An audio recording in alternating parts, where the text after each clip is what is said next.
Have you ever wondered what exactly venison is? Today, we're exploring the meat of deer and other game animals to uncover surprising details about this versatile food source.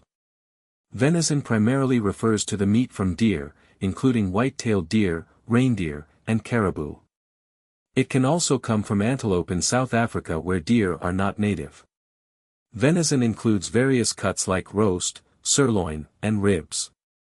It encompasses all edible parts of the animal, including internal organs. The term venison originally referred to any kind of game meat but now specifically denotes deer. It's less fatty and has a similar texture to beef and mutton. Venison contains approximately 75% water and 20% protein before cooking, making it a lean meat option. Its nutritional profile is similar to beef but with less fat. Venison can be sourced from various deer species globally, including European red deer and roe deer. Its taste varies based on the animal's diet and habitat.